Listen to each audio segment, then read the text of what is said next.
So, good evening, everyone. I'm sure all of you people are keeping safe and healthy. These are very interesting times. From zero and negative interest rates regime, the world has moved to negative commodity prices as well. Possibly we have to rewrite our economic and financial textbooks. First time we have seen any central bank printing 80 to $100 billion USD every single day.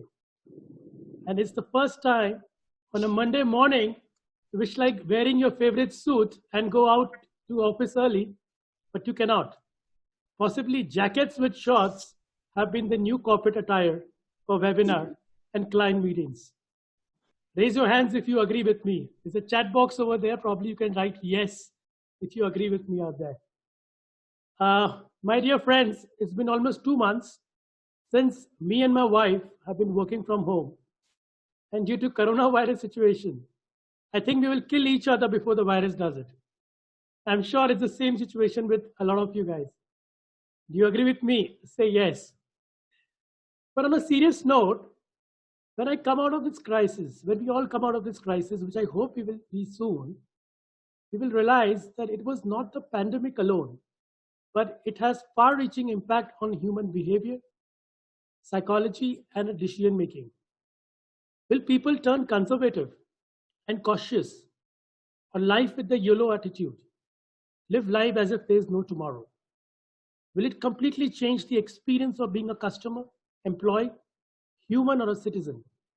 Are we heading for a new era of global trade and medium of exchange? Today, we will throw some light on these subjects. My dear friends, I am Abhishek Goenka, CEO and founder of IFA Global and Treasury Elite. And once again, we are here to celebrate our very own 8th edition Treasury Elite Conclave 2020. And today's topic of discussion is financial markets, global trade and life, transition or transformation. After having 7 successful Treasury Elite events, it has become a very, very close knitted community of treasurers, CFOs, fund managers, and CEOs. And I'm extremely overwhelmed, humbled, and excited with the kind of participation we get from the entire financial community. Thanks for being there and supporting this noble cause of Treasury Elite, whose main objective is networking, knowledge sharing, and mentoring. A special thanks to all the guests and members who have taken out time today to be a part of this special occasion. The format has been a little different this time, but we got an overwhelming response with almost 600 people listening to us today right now. I'm grateful to my dear friends and Governing Council members, Mr. Jitendra Jain, an expert in corporate finance, and Dr. Vrinda Jagidarji, one of the well-respected economists of India. I would also like to acknowledge the team members, Radhika, Karishma, Arundhati, Shilpa, and Nithika, and the entire team of IFA Global, who have worked religiously over the last few days. So the flow for today's discussion would be close to 50-55 minutes of panel discussion, which Latha would do it, and 20-25 minutes question and answer round post that. Please use the chat box extensively for your thoughts and expressions, and we'll be happy to welcome your questions later. Treasury Elite is known for some really knowledgeable and wonderful speakers in the past. And today, once again, we have an excellent panel. Well, none of the guests require any introductions, but I'll talk a couple of lines about their experiences. I'd like to start with our first panelist, Mr. Jim O'Neill. Well, he's a world-class economist, a former chairman of Goldman Sachs Asset Management, where he managed 800 billion of assets and former conservative government minister. Mr. Jim O'Neill has been one of the thought leaders in the currency markets and best known for coining the term BRICS. Sir, there are lots of treasurers, CFOs, CEOs of export and import companies listening to you today. And we really look forward to hear your thoughts on the G7 pairs and of course the dollar rupee. Just wave a hand so that everybody can see you. We have with us Mr. Geoffrey Dennis. Mr. Dennis has been a thought leader in emerging market commentary and previously been the head of global emerging market strategy at UBS Investment Bank. Mr. Dennis, since most of the audience are from India, Your thoughts on India as an emerging market today, in today's time will be extremely useful. My dear friends, it's 5:30 a.m. in California now, and he's right awake to share his thoughts with us today. Really appreciate with you, sir. Just wave a hand. Thank you. Our next panelist for today is Mr. Andrew Holland, one of the established names in the financial services industry. He is the CEO of Avendus Capital Public Markets Alternate Strategies. Under his leadership, the AUM of the fund crossed 5,000 crores in just 1 year. He's been earlier associated with CEO of Ambit Investment, where he built one of the largest and most successful hedge funds, one of the well-sought name in the Indian business channels. Please welcome Mr. Andrew Holland. Our next panelist is Mr. Cyril Shroff. Well, I would like to start his introduction with a big round of applause. Today is his anniversary, so probably all of you can give a round of applause for him. And he's taken out time for all of us. Thank you, sir. He is the managing partner of Cyril Amarchand Mangaldas. Mr. Shroff has been regarded as an M&A king of India and one of the legendary figures in the Indian legal community. He is consistently ranked as star practitioner in India by Chambers Global. It's an honor to have you, sir. We would love to have your thoughts on how the legal scene and the life for Indian companies have changed over the last few months. We have with us Ms. Radhika Rao, young but a very bright and sought economist with TVS Bank. She has an extensive experience in the field of macroeconomic and financial markets research. She actively engages with the policymakers and shares her views with leading business channels. Welcome, Radhika. And of course, I would like to introduce our moderator for the evening, Ms. Latha Venkatesh, one of the most experienced, knowledgeable, and respected business journalists of India. She's a banking sector expert and a money market expert too, and the face of CNBC TV 18. I personally admire her command in the subject, and I'm sure she is the most suitable moderator to conduct the discussion today. With such a star-studded panel today. Over to you, Latha. A big round of applause for all the panelists and the moderator. And all my friends, you can use the chat box below once again and show your appreciation towards all the panelists and moderator who have come over here. Just write yes so that they can come to know about it. Over to you, Latha. Please take it over. Thanks a lot for that, Abhishek, and thank you, Jim, Jeffrey Dennis, Andrew, Radhika, and Cyril. Okay, actually, let me start with someone who has made policy and who has been an economist, managed funds. Jim, I'm starting with you. Virtually everyone believes that we are going to see deglobalization. What are your thoughts? I mean, can you really deglobalize so much? Or will this scare with globalization be maybe for a couple of years? Maybe we trim here and there, build some food storages within each country, but thereafter go right back to doing things efficiently and with division of, with supply chains all over the world. Well, thank you very much, Latha. I hope everybody can hear me clearly. Can you, Latha, hear me clearly? Yes. It's a great pleasure to join all of you, and thanks to the host and everybody else involved. It's a great privilege and honor. Let me say a couple of conceptual things before I try to specifically answer you. Having lived through so many economic crises in the past 40 years, I'll start off with a contradictory comment. There is always the temptation to believe that everything is going to change permanently. And of course, quite often, many things don't change much at all.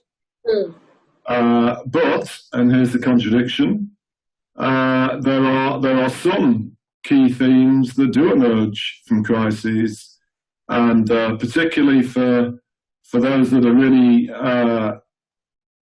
expert investors, I think if you look over the past 40 years, how they react during a crisis actually usually ends up being the main reason why they probably outperform other investors on a 10-year basis. So that's the first thing to say. Secondly, on a very much on a personal basis, as I was, of course, introduced as the person that thought of the BRIC acronym, it was the 9/11 crisis in 2001 that led to me thinking of that within a matter of days.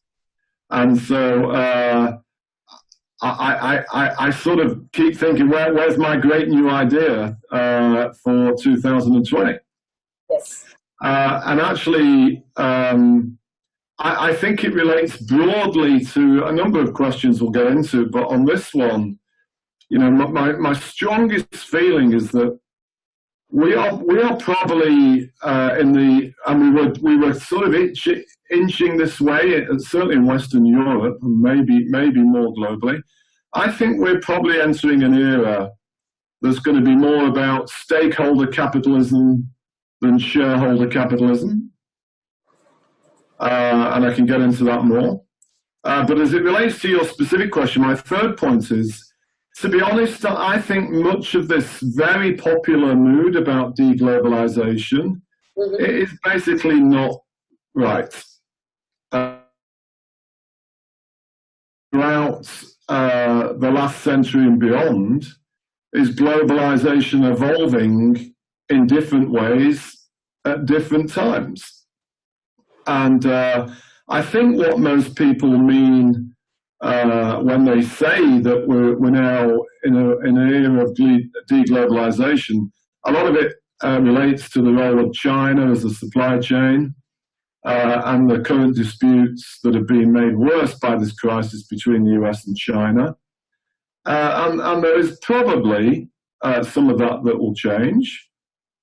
And I don't have enough time to answer everything I think about this important question, but what at the end of the day, globalization evolves and changes in order to satisfy what is today over 7 billion people around the world as consumers and what they want and are prepared to pay for at the most affordable prices.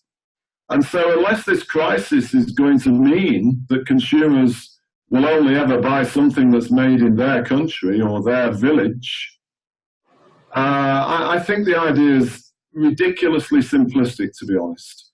And to finish quickly, obviously we see, just by as an example of what we are doing here, technological globalization is accelerating dramatically because of this crisis. And indeed, if you look in the pharmaceutical industry, and something I have quite a bit of experience of because of antibiotic and antimicrobial resistance, the international cooperation going on between pharmaceutical companies right now is something I would not have dreamt of happening 6 months ago. So I don't really believe this very simplified view that's become so popular. Okay. All right. I was going to ask if anybody will oppose the theory of deglobalization. We are beginning with the opposition. Well, I didn't want to give a long this because the topic had been explained well by Abhishek. But, you know, it's a fairly large topic. We're going to speak about transformation of life itself. And I was almost going to suggest whether we should really try to get so much in 1 hour. But the point is, this transformation of life is wedded or connected to the other questions of globalization and financial markets in this specific instance. So I let it be that it's a rather large topic we are trying to swallow. Let me come to Geoff, the other person who has handled funds across nations. What's your sense, Geoff? I mean, while I think Jim pointed to very important technological globalization and you know, the pharmaceutical companies' cooperation, which debunks this deglobalization. What are your thoughts? You know, companies are very clearly looking to de-risk themselves from China, aren't they? Thank you very much. As Jim said, thanks very much to everybody for inviting me today. It's a great honor to be on this panel. I really agree with Jim. I mean, one of the features, I think it's fair to say, Jim, of your work on BRICS was this point about, you know, billions and billions of consumers around the world wanting to continue to buy goods, maybe Western goods in particular, who knows, but US goods, etc. I do, though, think that it's worth pointing out that some sort of crude measure of globalization is, of course, what's happening to global trade growth, and in some sense, I think you can argue that in a numbers way, the peak of global trade growth was prior to the global financial crisis in 2008, 2009, and we've seen a very anemic global economic recovery, as everybody knows, since then, until, of course, this shock we're having in 2020. And I think the globalization process has certainly been badly handicapped, as we all know, by and as Jim alluded to, by the trade war between the US and China. So how quickly we get back to strong trade growth, strong global economies, a resumption of these international links, and maybe some shifting of supply chains, of course, around the world, away from China, perhaps to other countries in Southeast Asia, will also depend to a certain extent on the politics, and therefore, are we going to get a sustained move towards populist, nationalist type policies, like sadly has been the case in the US in the last 3.5 years or so. So I think politics will play a role, but I think, as has already been said, I think the idea that we're going to deglobalize significantly from here just makes no sense. I think you'll have globalization occurring at rapid speeds, as you had in the past, and at slower speeds, as you've had in the past. But and therefore, I think this is just a pause, a very dramatic pause, of course, because of the shock to the global economy. But assume we come out of the other side of this before too long with some sort of growth, then I think globalization, maybe with some shifting supply chains country by country, will sort of resume again. So what we do see by way as deglobalization is perhaps de-Chinaization of some supply chains, so that multinationals and nations can de-risk themselves possibly. Right. Well, I do want to come back to this globalization theme because I think financial globalization has not even been attacked. It is only trade globalization that has been attacked. The financial markets are getting globalized as much as ever, and I want to come to Andrew on that. But before that, let me get Cyril on the issue of the Indian angle of deglobalization. The industries which are moving out of China are looking for alternate destinations, seem to go to Vietnam, seem to go to Philippines, and seem to go to Indonesia. That's the latest I saw on CNBC.com. What's India doing wrong? Or do you think it's coming, but we are being pessimistic? Cyril. Latha, thanks for that. Yeah, thanks for that. And I think the truth is something in between. So whilst the political rhetoric, I think, will be for deglobalization, not the sort of China-US part, even if you look at India itself, the announcement that was made by Prime Minister 2 days ago on Atmanirbharta, namely self-reliance, is nothing but an acronym for self-sufficiency, which is the kind of opposite of globalization. So it's being put in a social context, but I think it reinforces the deglobalization theme. The second aspect, I think, is that, as you rightly said, and you use the word de-Chinaization, is clearly a theme as well. And there is both a restriction and an opportunity. I think Press Note 3, which most people would be familiar with, is essentially a way of keeping Indian industry and Indian business protected from Chinese investment, assuming it is going to be hostile, which is a thesis we can have another conversation over. But it was basically about kind of giving vent to a kind of emotional feeling about the whole incident of this pandemic and kind of holding China morally responsible, and also a sense of threat. So that's one part. But there is also the opportunity over here. And I don't think it's about China or India. I think the real thesis is China plus one.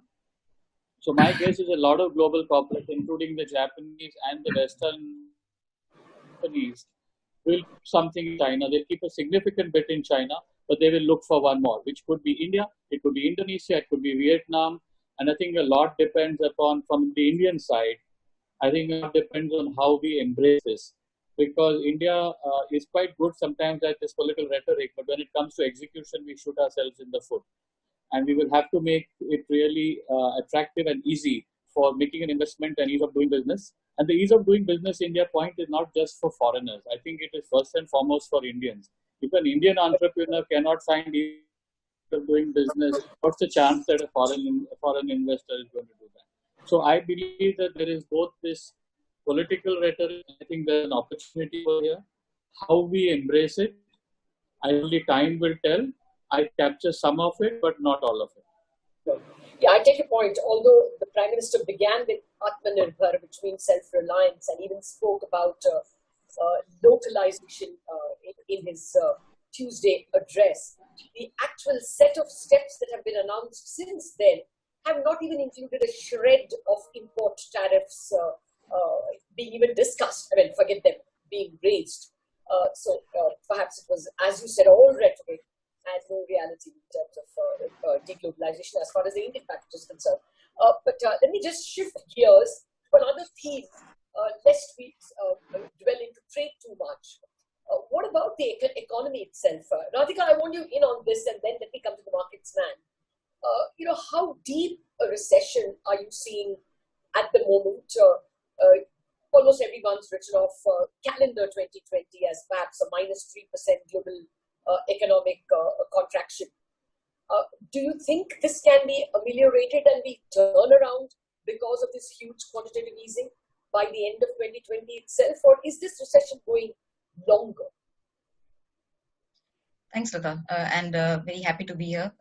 Thank you so much to IFA to having inviting me on this panel. Certainly, I think this shock.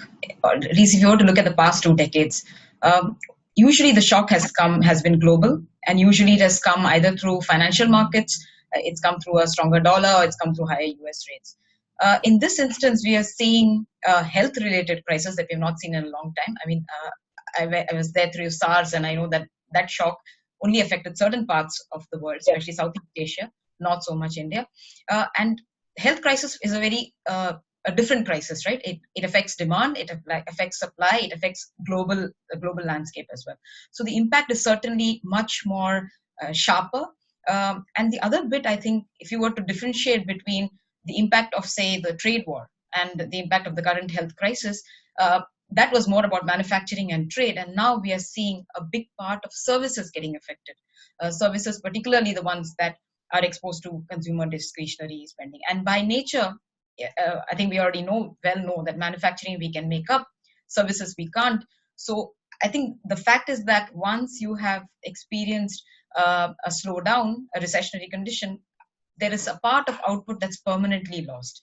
So yes. I think this bit about growing 3% this year and then 8% next year, to me, apart from base effects, I think it's going to be a tall order. So, for instance, if I were to talk about India's case, I would think that this year we do anticipate a 3% contraction in output, but going into 2021, it would be probably a 4.5% kind of revival, right? I mean, India's case, of course, is different also because we went into this crisis on a weaker footing.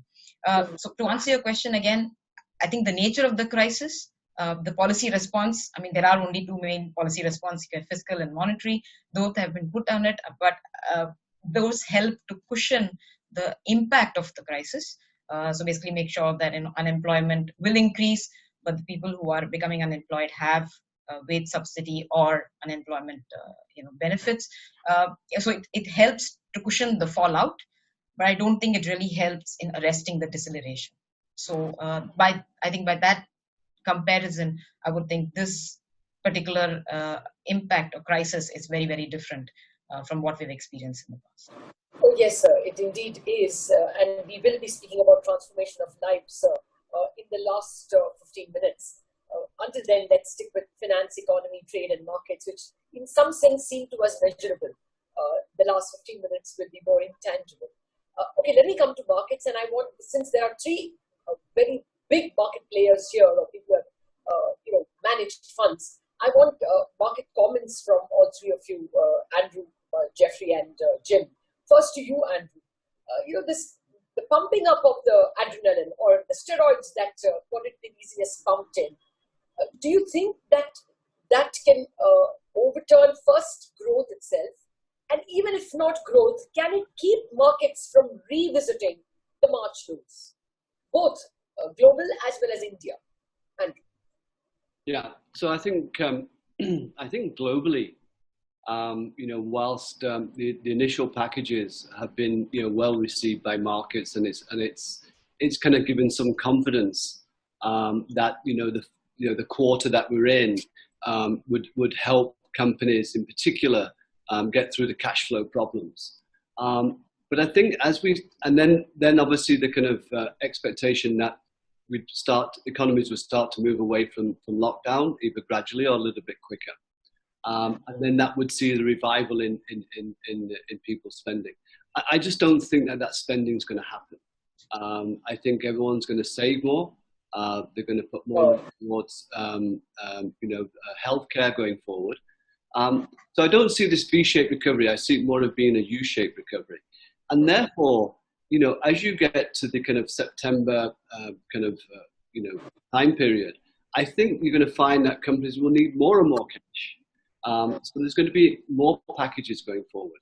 And I think the markets will probably, to my mind, got ahead of themselves. Now, the US is a difficult market because you have all the tech stocks there, which has been the outperformer. But if you look underneath that, most of the sectors are still close to bear market territory. I mean, the financial sector has been crushed, and it's not really picked up in terms of the banking sector. So, from an economic viewpoint, it's all those industries are being hit hard in terms of stock market performance and not really recovering. And then if you look at kind of things like, can we travel to a certain country? Well, there's those restrictions now in terms of you've got to spend 14 days in a lockdown. So no one's going to travel for a long time. So the airlines and hotels are really going to get killed in the next 3 to 4 months. And I don't think that was being envisioned when they were doing the packages. yes, So therefore, bankruptcies, a lot more, kind of financial problems will start to happen. Now, maybe that's what the banking sector is telling us, that there's more problems coming down the line, once the liquidity kind of rush has gone away. For India, and I just want to touch on the one thing that you've talked about, is that, this is India's moment. If we don't take this moment to grab some of the, global manufacturing, and then it's not coming back to us. It's always hard to say this is the only moment you can take, but this is it. And, if you can just open up, throw out the red carpet. We've got one of the lowest tax regimes now for corporates in Asia. We just need to give land and labor and just hold someone's hand and said, here you are. Let's just do it. Mm-hmm. Now, for our markets, we've slavishly kind of just followed global markets. Now we're doing our packages, and we still have some more to come from the finance minister. We should probably talk about land and reforms there. We're coming at a time when the markets globally have had that sugar rush and said, okay, well, maybe it's not so good in terms of the packages, and we need more. And I think that's where we are. So we're going to just keep following what's happening globally. So I'm afraid I don't want to say that we're going to an L-shaped recovery, but the longer this goes on, and the kind of interruptions that we're seeing, even with certain states opening up slowly in the US and so forth, that I just think we could be heading towards that, and that's what the market. I think you're going to hear more and more people talk about depression over the next 2 to 3 months, and you have heard in the last 3 months. Oh, okay, depression. Yes, I heard that mentioned once or twice, but after March 23rd, when the US markets turned, people are using that word less and less. But yes, the VIX is indicating that maybe we will revisit that mood not very long from now. I also take on board your point that a large part of the sugar rush is with the technology stocks. I mean, not just the FANG stocks in the United States, but even if you look at Asia, I mean, it's Alibaba, Tencent, Naspers, Samsung, which has grabbed most of the funds that have come here as well. So that point is taken. But let me get the other two financial experts, and then I want to speak about the economy with Cyril in a different tone. What's your sense, Jeffrey?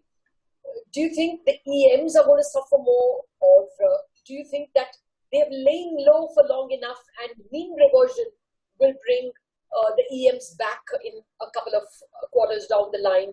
How would you look at the Emdm division in terms of markets over the next 12 months? Sure. Let me just say, if you wouldn't mind me, Latha, doing this, there are a couple of points I want to add to what Andrew was saying in your initial questions. First of all, I think we probably will revisit the March lows. I think there's a good chance we'll do that, test them again. I also think that the IMF forecasts for recovery later this year and into 2021, which they've already said they're going to revise, are just way, way too optimistic. So that's sort of where I come immediately. And my point that I've made, indeed I've made it on Indian media on a number of occasions, is that one reason I think you had this very short, sharp sell-off, massive sell-off, fastest bear market ever, and now recovery, is because unlike 2008, 2009, the global financial crisis, when you got rolling bad news events, you go home on a Friday and then over the weekend another mortgage bank would go bust or another commercial bank would be in trouble, whatever it might be, and then you come in on Monday morning, you're down another 10%. Yes. I think what's happened with this is that you've had this tremendous hit, everybody knows it, the virus is here, it's awful, and I felt that the reason the rally would come was because the better news from here would be, countries starting to open up, states starting to open up, etc. So there's a logic behind the rebound, but I think you probably do retest the lows because people will realize that the macro challenges, as Andrew said very clearly, are very significant. Now, on EM versus DM, I've just finished writing an article which argues that I think the negative mood about EM and all of this is overdone for a number of reasons. Just quickly, were the dollar, which I consider to be overvalued, ever to fall again, which I think one day it will do, a lot of this worry about flows coming out of EM, tightness of dollar funding, will simply go away. The flows will come back because investors will look to, take on a bit more risk, perhaps, go for a bit of yield. That's one point. But if you look at some of the structural characteristics of emerging markets, very, very low median age of the population versus developed countries. If there's anything at all, I'm not saying there is, but if there's anything at all to this idea that high temperatures are worse for the virus. The virus thrives in winters with flu seasons, etc. The average temperature across emerging markets is higher, and I've got the data to show it, compared to developed markets. And then you've got the issue of a population density. Clearly, there are cities in EM where it's impossible to control the virus. Where density is so high if you'll ever use the expression, with slum conditions, Mumbai, Jakarta, Manila, Cairo. But you look at emerging markets more broadly, you've either got countries that are doing a good job here, which is which probably shouldn't be an emerging market, or you've got countries where across the whole country, not the cities, across the whole country, the population density is much lower. So I think the idea that this virus is going to just ravage the emerging economies, I just don't think that's right based on the data. So therefore, when you really do get signs of real economic recovery, I think there's a decent chance from here, given valuations as well in relative terms, that EM can outperform DM for a period of time. After all, we've underperformed for 10 years. Yes. Okay, I do take on board everything you're saying about emerging market climate, indicating that probably the attack of the virus is weaker here. And that may perhaps be a reason for investors to revisit these places, among other reasons that you mentioned. Now, actually, I want to come to Cyril on that issue a little later after I finish with Jim on the financial markets. Cyril, if the Indian economy works at 80 to 90% for the next 5 or 6 months, that's a large part of the Indian economy which is not going to see growth, and I worry that will have a lot of social implications as well. But that question to you in a minute. First, Jim, financial markets. The same question I was asking Andrew and Geoff. Do you think they will revisit the lows? And separately and connected to it, how deep is this recession and how far will it dog us? Okay, so let me try and say a few things briefly. First of all, I don't really know, and as I wrote in a piece on Project India a couple of weeks ago, I tell all your audience I don't think anybody else does either. Yes. Secondly, informed opinion, not prophecies.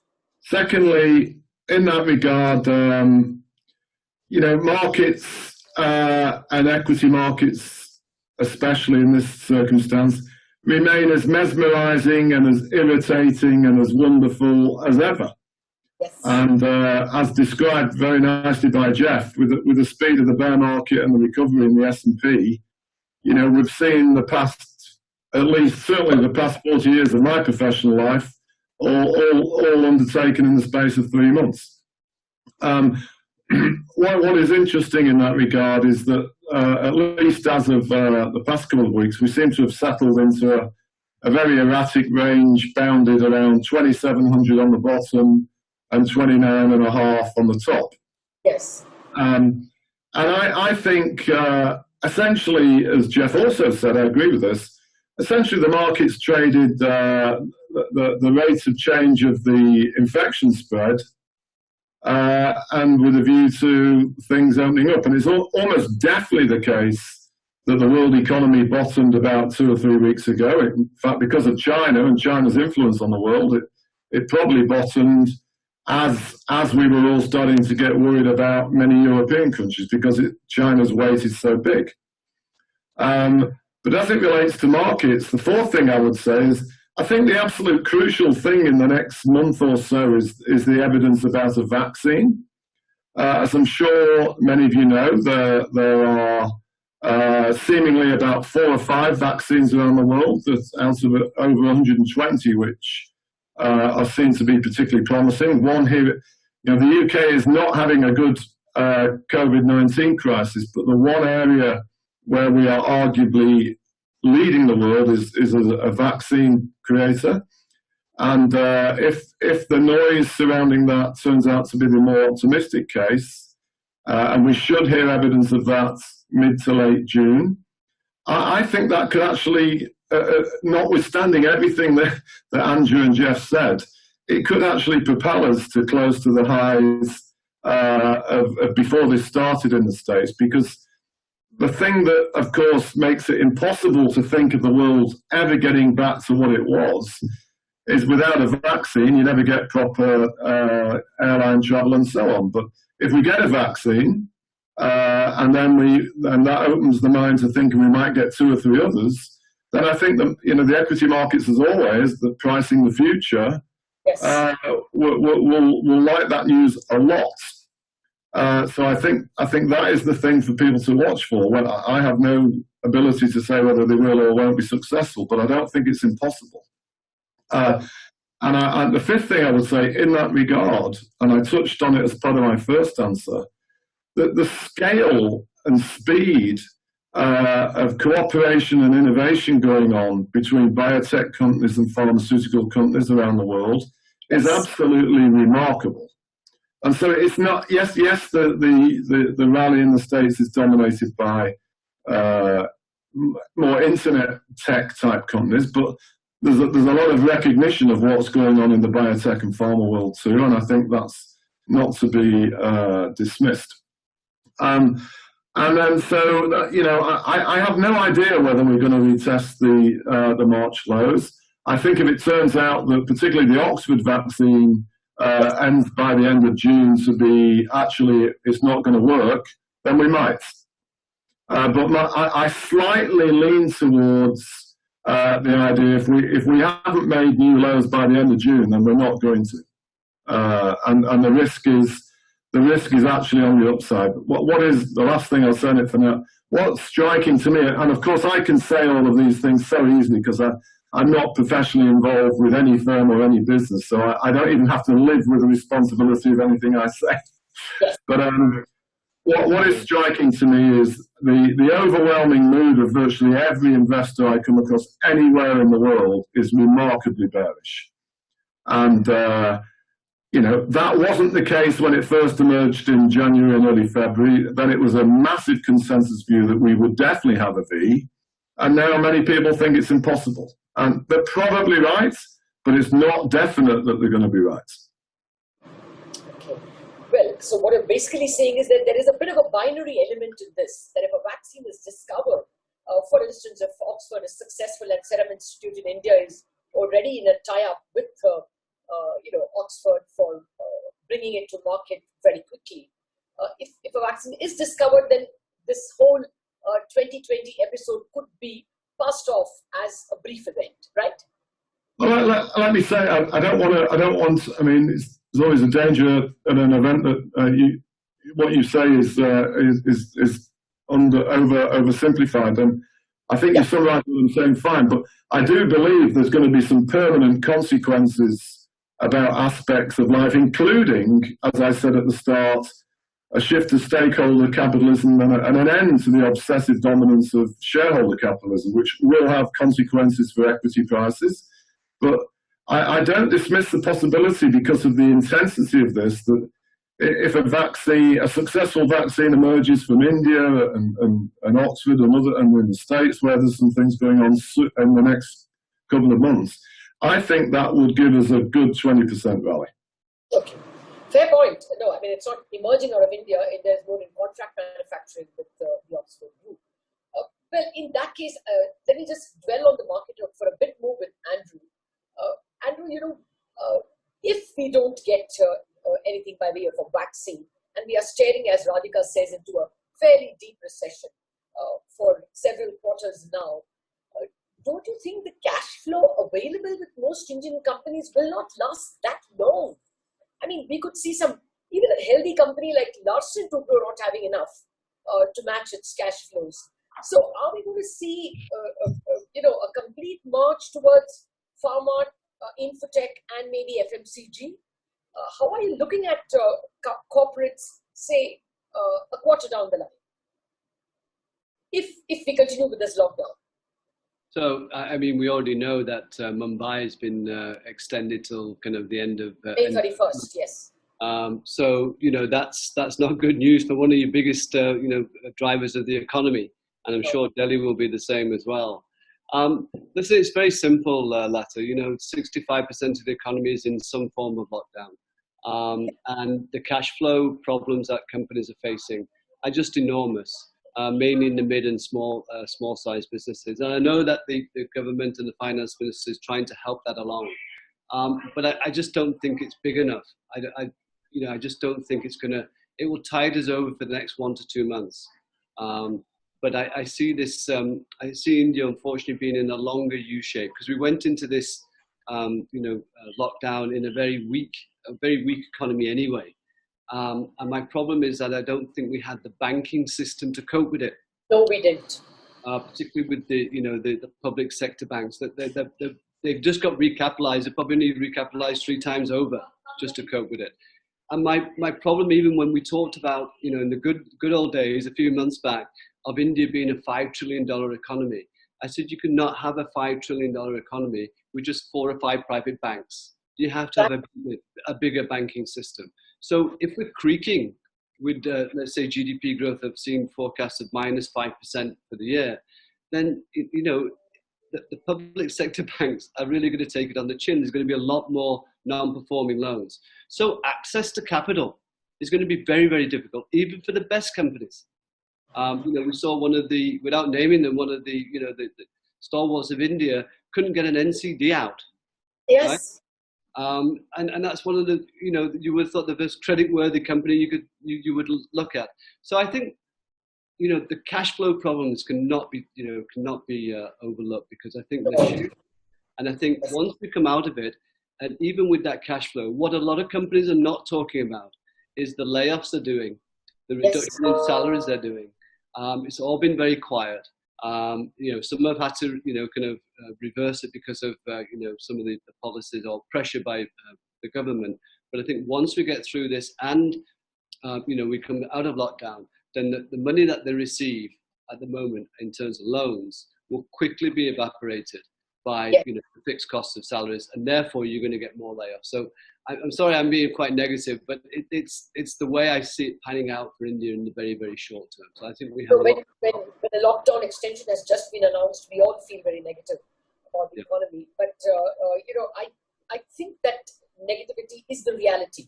at this point in time. I don't think we're being overly pessimistic.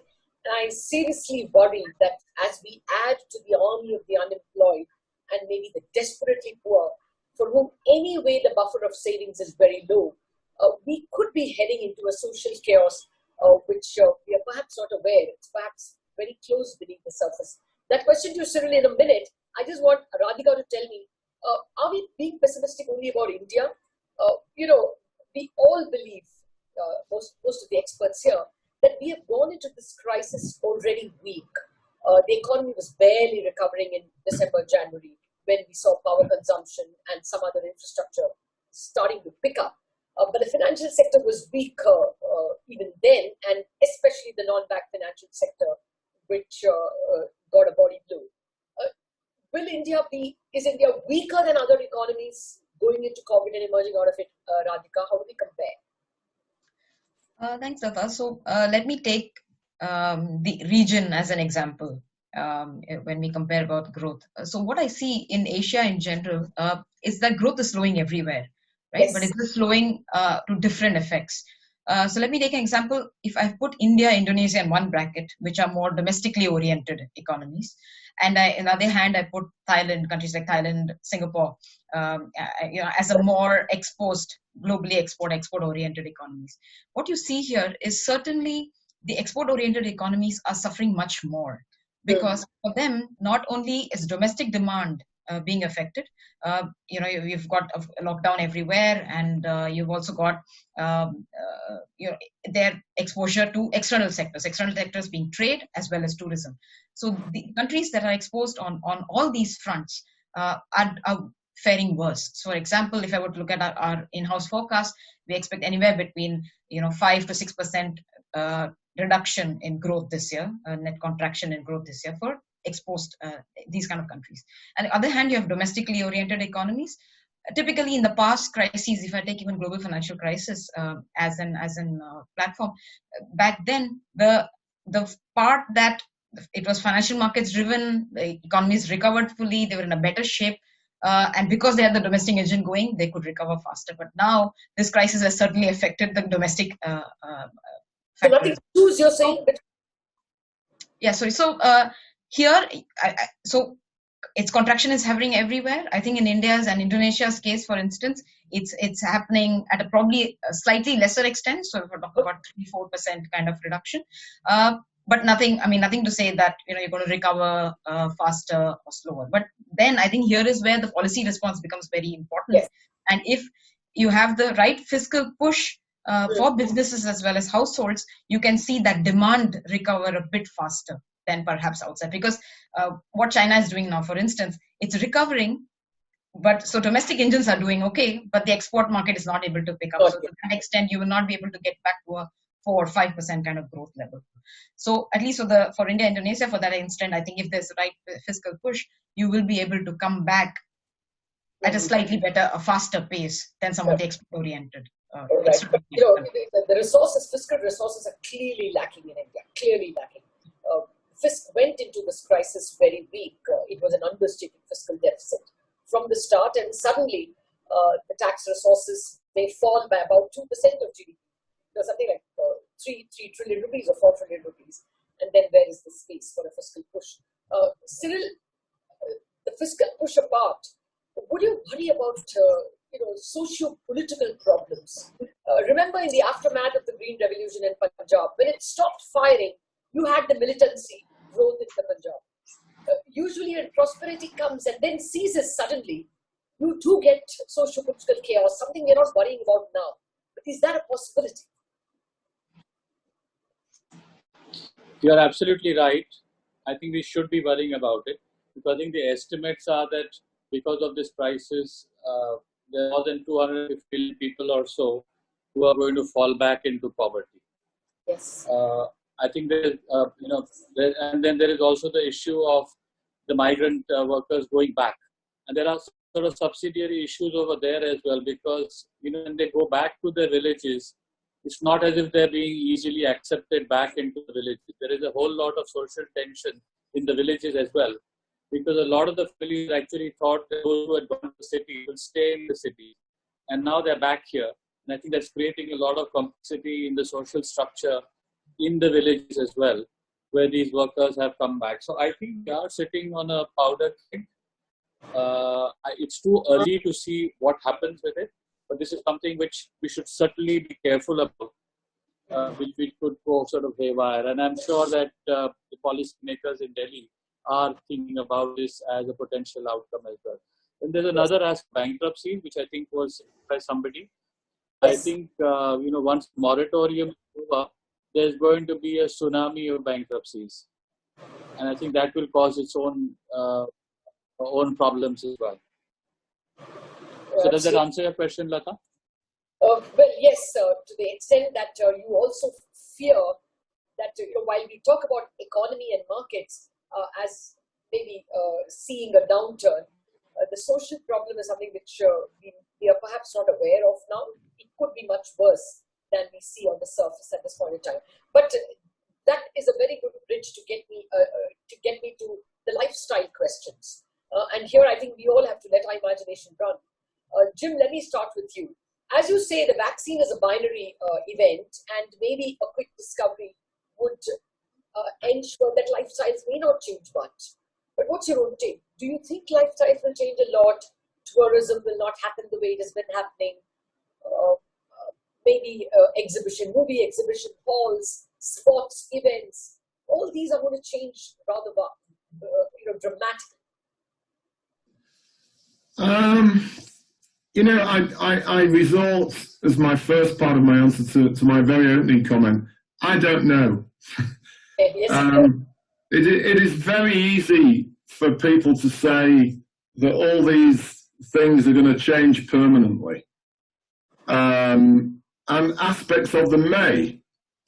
But if somebody told me for sure that there will be a successful vaccine announced by the end of June, I would be pretty eager to make some personal investments in the equity of tour companies, because people would then, whatever the long-term consequences, people would want to go to all those places that they couldn't have otherwise thought of for another 18 months. So I would be careful of trying to overly generalize that the global tourism business is permanently damaged and we're all going to stay in our own countries, etc., etc. Obviously, if these promising ones turn out to be very disappointing the next couple of months, then we will go through a phase where we do persuade ourselves we're never going to get on a plane to the other side of the world ever again. But again, to some degree, I think it's probably a little bit more binary than most people say. Now that said, I do think there are 2 or 3 other issues that are relevant to all of the broader aspects of your question. First of all, because so many governments effectively own the future in the next 2 or 3 months of so much of their businesses, those government decisions that are yet to be decided can shape how we all behave. So, for example, in the UK, where all the airline industry is essentially asking for some kind of government support, if the British government is really serious about net zero carbon emissions by 2030, they could say, we are not going to give you any persistent loan support or any equity injection unless you have a completely committed, credible policy about reducing carbon. And otherwise, here is an opportunity for the governments to let really bad polluters in autos and airlines and so many other things to go out of business. And by that, of course, secondly, they could make it a lot more expensive for us all to fly to other parts of the world, which might not be something that many of us would like, but it might be the sort of thing we need to be pressurized on if we are to treat the battle against climate change seriously. Yes. And there's many other things. The last thing I would say, what I do think within countries, and I'd be intrigued to hear from the domestic experts here about in India. I do think there is a chance that this will end the otherwise never-ending trend of massive urban domination over smaller towns and rural areas, because particularly in big professional industries, we now actually realize what we all were taught 30 years ago, that you can work from home. And so this idea that everybody in the whole of the UK has to work in London no longer looks necessarily true. And I could imagine we're going to get the resurrection of more active life in more remote parts of the UK, for example, than we would ever have imagined. Actually, Jim, you're making the post-COVID life actually look attractive. So even if globalization has not peaked off, you're saying urbanization may have peaked off. Some parts of it, I suspect, yes. Yes. No, it's certainly that the technology is certainly making it look attractive to stay away from heavily urbanized clusters. An open question to you, Geoff. How do you see life change in the post-COVID era? I'll be very brief in the interest of everyone's time. I mean, to follow up one of Jim's points about making airline travel more expensive and or even letting an airline go bust. I was just saying the other day to some friends that this would be a perfect time to raise gasoline tax in the US very significantly. Believe it or not, everybody on the panel, I can fill my car up for $2.70 per gallon. Just think about that, Mr. O'Neill. Okay, so this would be a perfect time to do it, which would also be a way of helping to close the fiscal deficit, not close the fiscal deficit.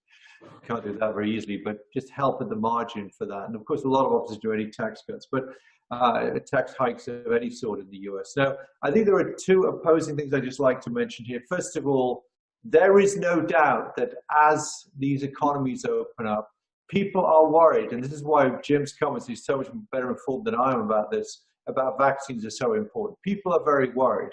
And you can say you do this, you go and play golf, you go to a gym, you go to a sports event, you go to the movies again, you get on a plane, you can do it again. But people are going to be very nervous about that. That's one point. And secondly, on the other side, you see this a lot in the US, you've got this sense amongst young people that, this is not a problem. This is, an old guy's problem. This is a problem for people of my generation. And so there would be an offset to that as these economies open up. A lot of younger people, can I call them kids, is that allowed, are going to want to go back to the old activity. So for me, I think there will be significant changes for a period of time. How quickly will movie houses open? People are talking about the demise of of theater companies, movie theater companies, for example. We're already playing golf again. Airlines will take time to come back, but I think if there is a prospect here of some sort of vaccine down the road that is very effective, and I say I'm not an expert on that, I'm with Jim. I think it'll take time to come back, but I'm not sure how different things will look 3 or 4 years down the road. But I really hope they raise gas tax in the US, but I guess that's probably not going to happen. Do you know something, Geoff? In India, it's actually taxed. About 70% of what we pay for petrol are taxes. But that's not because anybody's worried about the environment. It's because that's the only way, or we can buffer up the fiscal deficit. Anyway, it's not taxed low in the US because people don't care about the environment. It's taxed low because it's taxed low. It's just been a part of life. Sorry, I'll stop. Yeah, fair point. I take a point about the influence of this on life in general. Not many people remember the Spanish flu lasted for 2 years and took almost 20 million lives, we are told. So, and that was forgotten probably in 4 or 5 years. So it's perfectly possible that we may not see too much of lifestyle changes. Andrew, to you, in terms of how companies are run, as both Geoff and Jim have said, a lot can be done from home.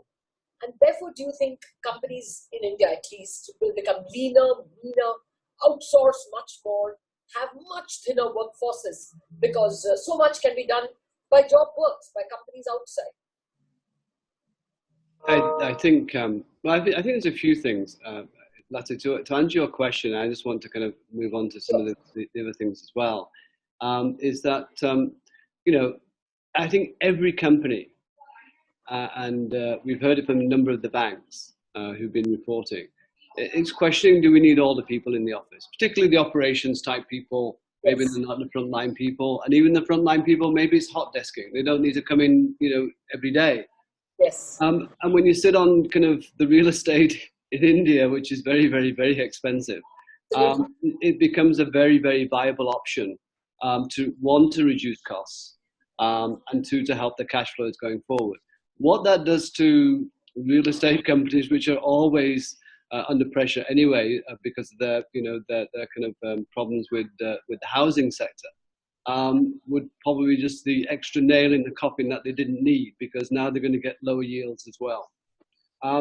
But whilst I take what Jim says completely, I completely agree with him that if you get a vaccine, we can all talk about a different life again. But I'm just saying, if the vaccine is delayed for say 1 year, in terms of it's this time next year that we're kind of thinking about that, then from a what would I do after lockdown and get out?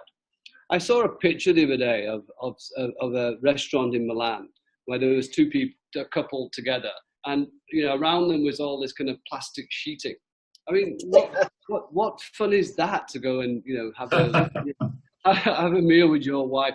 And I'm a great football fan, so I watched one game, a Manchester United game, prior to the kind of complete lockdown, where there was no crowd, and I was watching and thinking, Andrew, that's because they're so boring these days. It wasn't quite that, but yes, that's true too. But it's a horrible experience. Just there was no atmosphere, there's no nothing. So I don't know how to get around that in terms of how can you distance people in the football ground? I've no idea. So those are the kind of things I think would have a big impact, unless, as Jim says, the vaccine is early coming. But these are things that are going to be affected considerably over the next 6 months. Well, has Cyril left, or I'm not able to see him in the grid. I was just going to ask him about. Okay, Cyril, I think had to leave at 7. Maybe you can use that as a very convenient time to thank all our participants for handling all these questions, from markets to globalization or de-globalization, and to life itself. Abhishek, you have a rich set of opinions from our experts. It's over to you for the Q&A. Thank you, Latha. I'll put this across to Dr. Brinda and Jitendra Jain to take the questions from the panelists. And there are some very interesting questions which have been coming. So probably we'll finish off this another 20-25 minutes where I'll take all the questions. So over to you, Dr. Brinda, to start asking questions.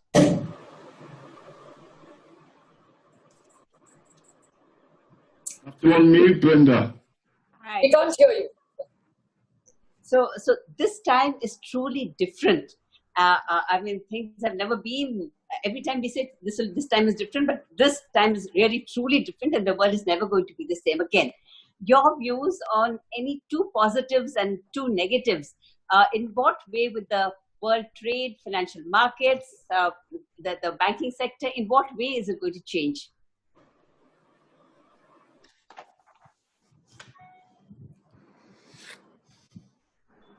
Who's the question to? Who is the question? To Jim. Oh, sorry. Thank you. Actually, can I also just say, I'm not, just in case of an overrun, I will have to leave by about the equivalent of at the very latest 2:55 London time, which is another 20 minutes. So quickly, two positives and two negatives. Is that the question? Yes, that's right. So, as I've already said, I think it's making some aspects of life that we've just taken for granted to be persistently behind us actually no longer true. So that, you know, we might be able to have clean air in Mumbai at some point in the future. We might be able to have an easier future with the fight against climate change. That's one. Secondly, and even more importantly, and this is because I have been so involved in probably the most interesting thing I've ever done in my life to do with antimicrobial resistance, we now know that you can't separate health and finance. And governments, including India's, I hope, will treat investments in its health system more seriously. Because as you can look, the countries which are coping the best with this are ones that typically have the best inclusive, sustainable development systems. It's no surprise that it's Northern Europe, Scandinavia, and large parts of North and Eastern Asia. And so they're the two best positives. The negatives is, of course, it's accelerating the considerable problems we had already with global governance. And I can't disguise any other way than saying it. The current leader of the United States, in my judgment, is a disastrous person to have running the United States for a crisis like this, where we truly need global cooperation in a way even more than we did in 2008. And we have in the States a guy that doesn't not only seem to think politically it's best to play the opposite way, but he doesn't even understand many of the issues, and it's very troubling. And the second thing that is bothering me, and I hope policymakers reflect on it, yet again, as we've seen with many things, particularly in the West, it is the younger generation that are being penalised relative to other generations, particularly the older one. And this is not something that is sustainable for the future. Thank you. Jitendra, you want to ask another question? Yeah, hi. My question to Mr. Dennis, you have written extensively on India in the last few years. Now, till recently, we were discussing, maybe till few weeks back, we were discussing India as a new target for the $5 trillion economy. However, in the last few weeks, the new buzzword in India is the self-reliance. Is what, sorry? Self-reliance. You know, India should depend on itself. Yeah. Self-reliance. Yeah. Now, sorry. So if you look at the, you know, the strong points of India, you know, $480 billion reserve, the rating in still investment grade, the good skill set, the ease of doing business has improved tremendously in the last 2 years. And there is another thing which is happening is that there's a hint of the global trade war. Particularly, some of the businesses are expected to shift from China towards India as a manufacturing base. So, new opportunities, if you have to advise something for Indian policymakers, what will be your advice? How do we navigate as a country? And how do we convert this challenging time into opportunity for 1, 2, and 5 years point of view? Yeah, and some of the points I would make have already been made earlier. I mean, I think you've gone from you know, extreme optimism about India just not many months ago to now perhaps excessive pessimism about India.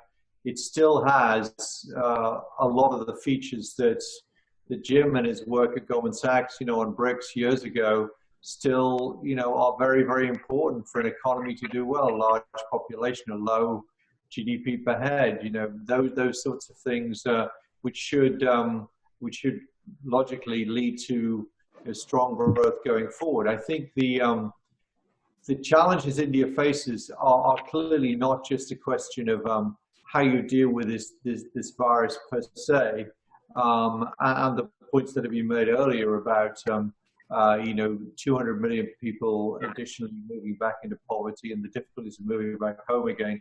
But it's obviously centers, I think, on the banking system and the problems the banking system is having massively, even before, obviously, this vaccine hit. So I think there were internal issues to resolve, and it's the easy thing for me to say. But India as a relatively closed economy and as a relatively closed stock market with not a lot of stocks that, if you like, depend on international businesses. Obviously, some do, particularly in the pharma sector, particularly. And with limited trade links with China for all sorts of obvious political reasons, is an economy and a market that ultimately should come out of this in very, very good shape. But the challenges are to, of course, get on top of the virus itself, first of all, and the impact it's having on the economy. The challenges are to essentially restructure and refinance the banking system adequately. Those factors are going to hold growth back and give you some very weak growth for a period of time. But then the long-term opportunities are enormous for some of the reasons we've suggested. And I do genuinely believe that there will be some switching of sourcing, increasingly supply chain shifts from China, certainly to other countries as well, like Vietnam, Sri Lanka, etc., but certainly to India as well. So I see no reason why the long-term prospects here shouldn't be very good indeed and will remain, I think, attractive to international investors. Linda, you have any question? Yes, my question, I would continue the question to, okay, let me go to Radhika first. Radhika, can you hear me? Yes, I can. Hi. The governments globally have been rolling out huge stimulus packages. And, it's very difficult to put the genie back once it's out of the bottle. So do you think this huge debt burden is going to come back to haunt us? Thanks, Brinda. So this debt burden is something that isn't only very COVID related, right? If we were to dial back to the global financial crisis and, the bar to ease has fallen so much that rate cuts as well as liquidity infusion, rates being very low for a longer period of time has really seen debt balloon. So it's not so much this year, but I would think that in the past 15 years has been a similar story where we have seen government debt as well as corporate debt balloon everywhere in Asia and developed markets. Right.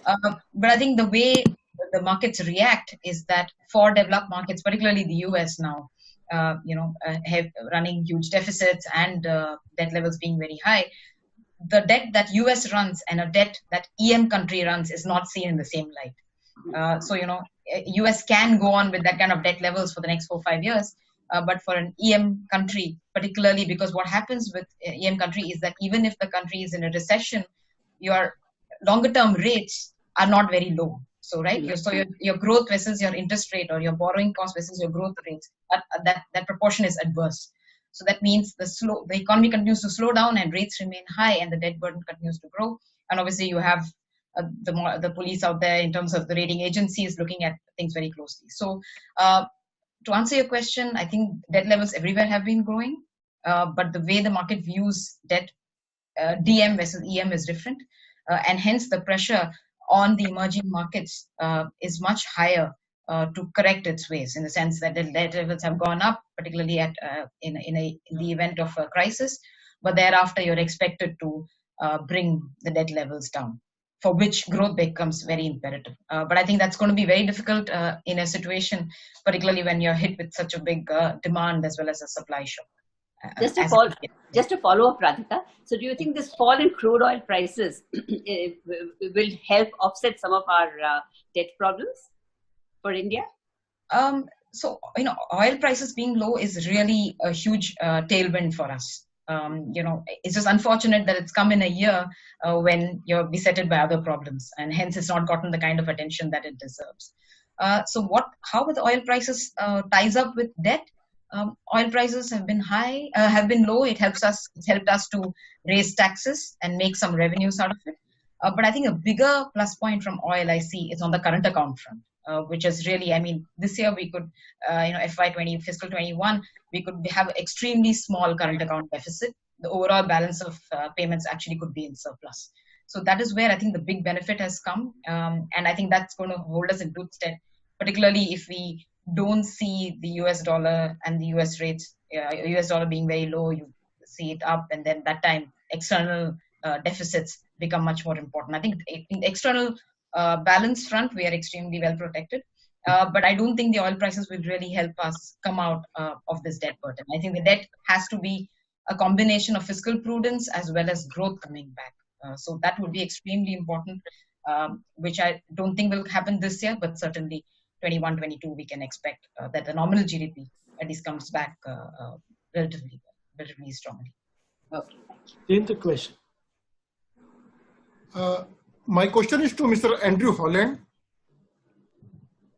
You were discussing about the cash flows matter. And if you look at the last 12 to 18 months, many of the mid-cap stocks have not done well, primarily because of the credit default issues. It looks like the COVID-19 scenario will further accelerate this entire problem. Business scenario is becoming more and more volatile. Cash flows are becoming more and more unpredictable. Mandy, you can take one from here. On top of it, recently we have seen one of the leading mutual funds in India, some credit issues on their credit funds. So my question is that in this hugely volatile credit scenario, both on the debt and equity side, how do you see equity market, particularly mid-cap, going forward?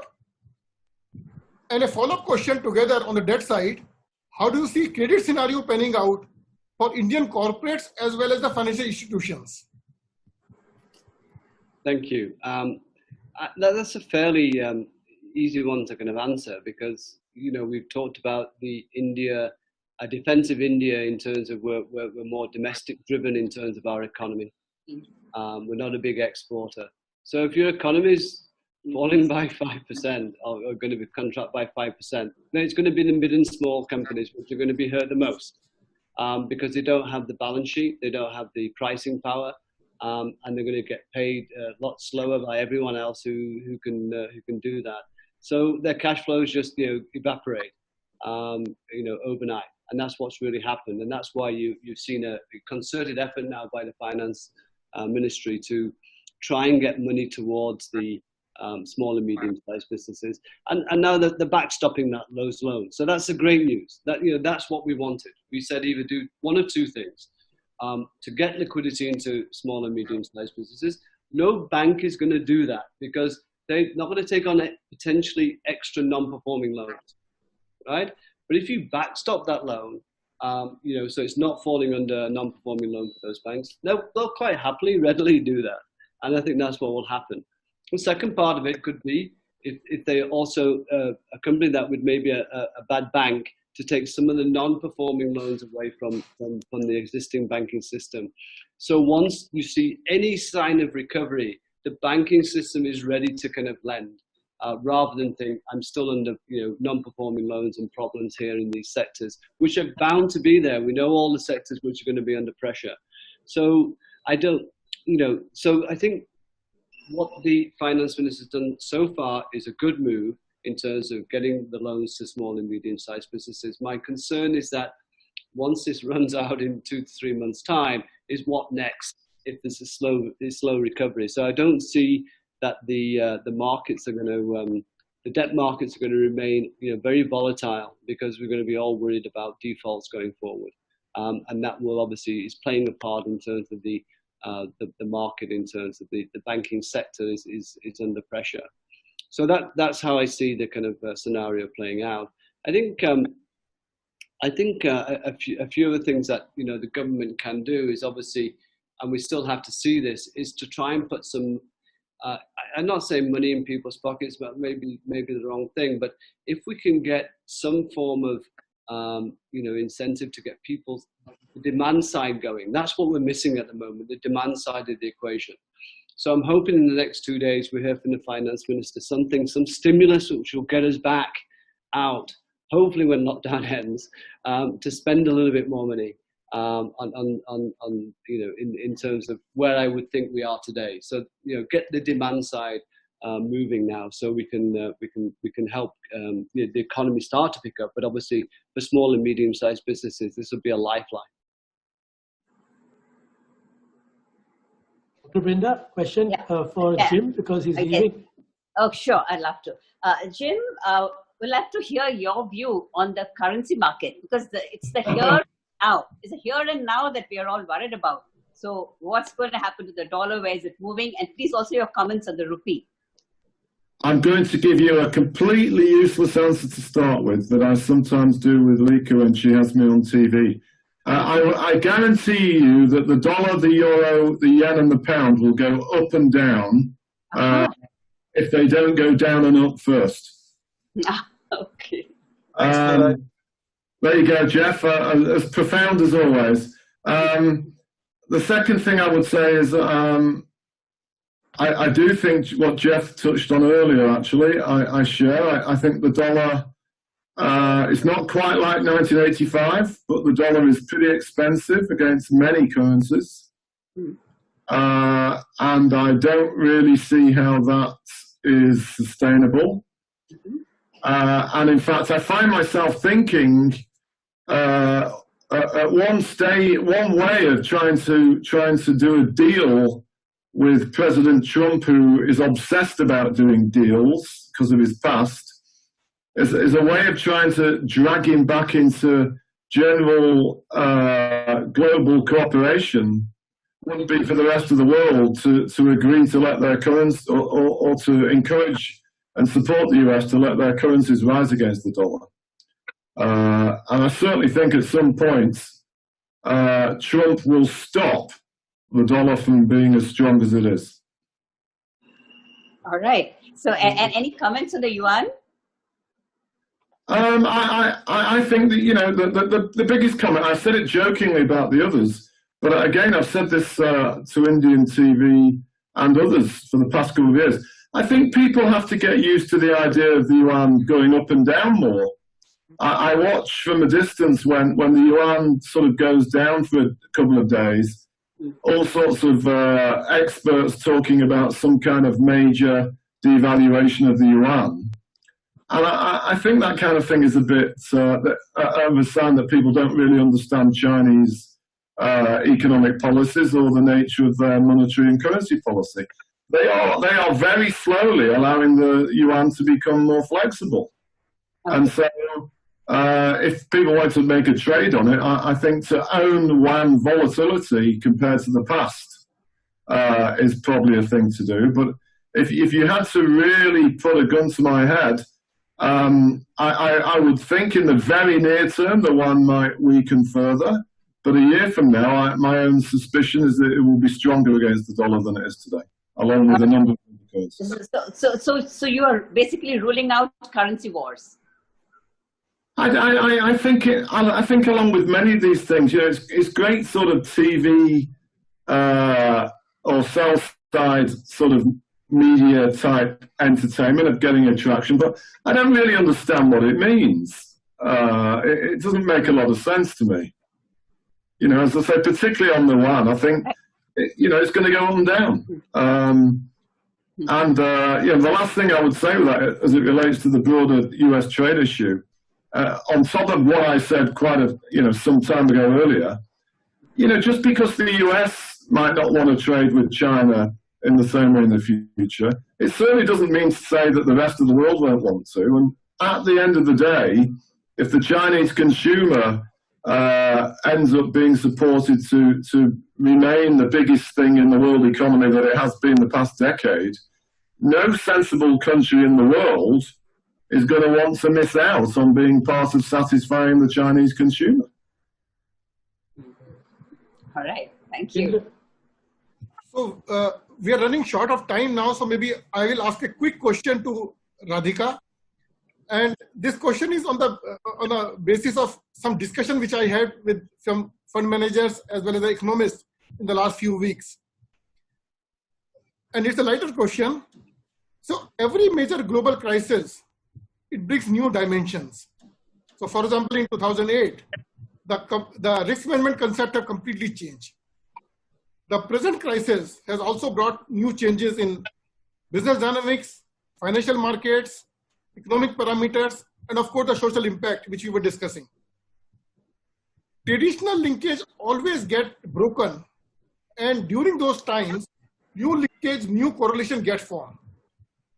So the interesting question is that in such a scenario, when it's becoming difficult to predict the event and their outcome, how do you see economists and fund managers will be able to navigate in future? So you're certainly trying to say, Jitendra, that my profession is at risk. No. No. So I did the fund manager also, because the key thing is to how to predict, and accordingly you can change the portfolios and asset allocation. But when it's becoming difficult, how do you see fund manager will navigate that?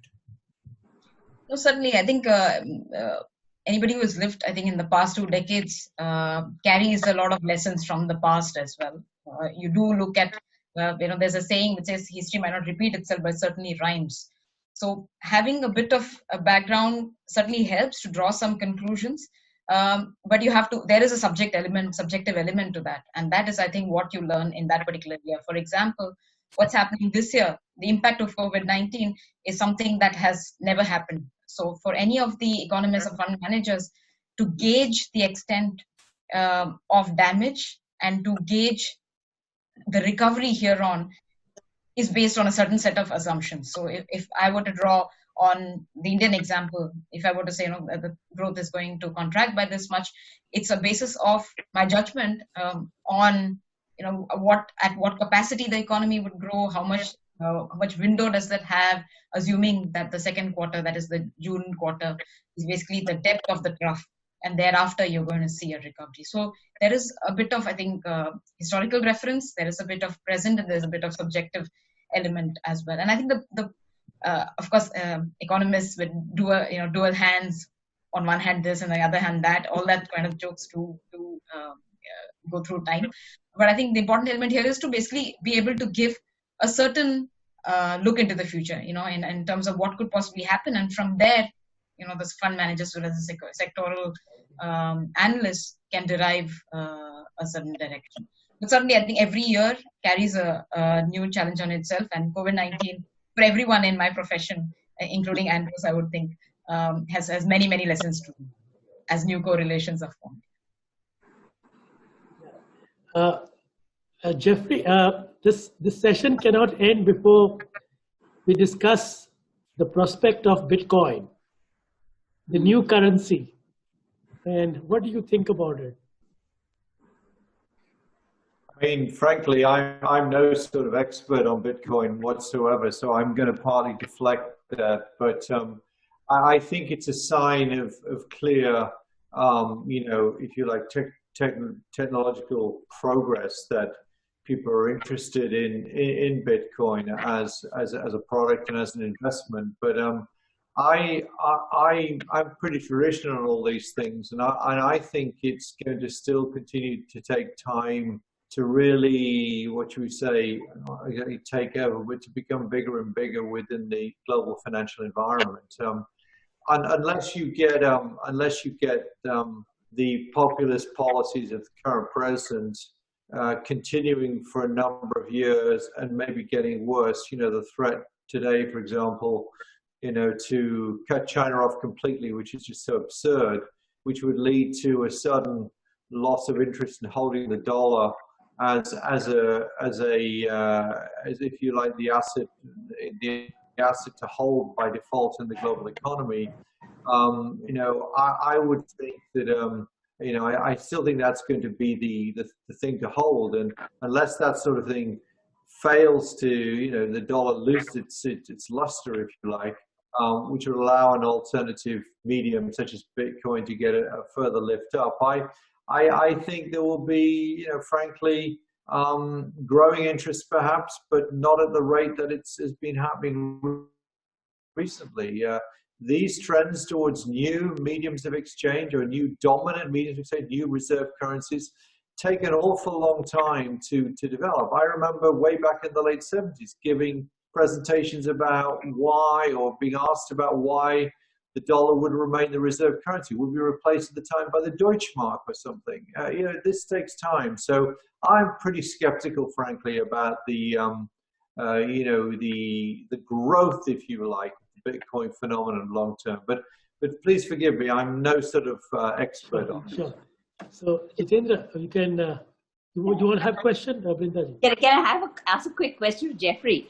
This is a follow-up on what he said, his optimism on India. So I was quite happy to hear that in the long term, he said it would India would really do well. But right now, the focus is on manufacturing. Jeffrey, are you there? Can you hear me?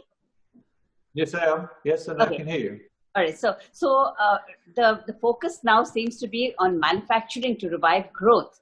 But the nature of manufacturing has changed, and it no longer provides the same kind of jobs as it did earlier.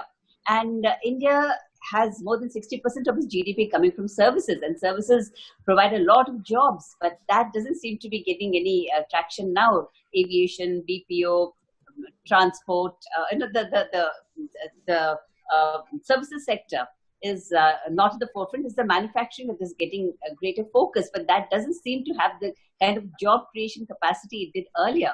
So do you think that we are going to see another phase of jobless growth, and would this cause more problems on the social scene? That's a very big question for the end of the panel, if you like. Let me try and be as brief as possible. I think what's happened in India is you've had a very big setback in terms of rates of growth.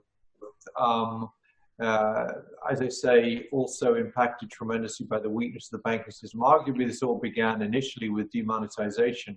I happened to be in India on vacation 10 days after demonetization. It was a very interesting experience. But you then, roll through periods of disappointment over reform, slowing growth, problems with the banking system, and then you have COVID-19, etc. India continues to have tremendous long-term characteristics for solid growth. And what you've done is you just set India back. Now, unless the world significantly, but just set it back probably temporarily, unless the world really is going to change dramatically, and we've all discussed this on this panel, in terms of what people are going to do within the service sector, travel, go on trains, go on buses, go on airlines, go to the cinema, go to the gyms. I'm missing a few things out, but go to restaurants. Which obviously could impact a country like India because of a lot of services. Unless it's going to change, India's going to come back.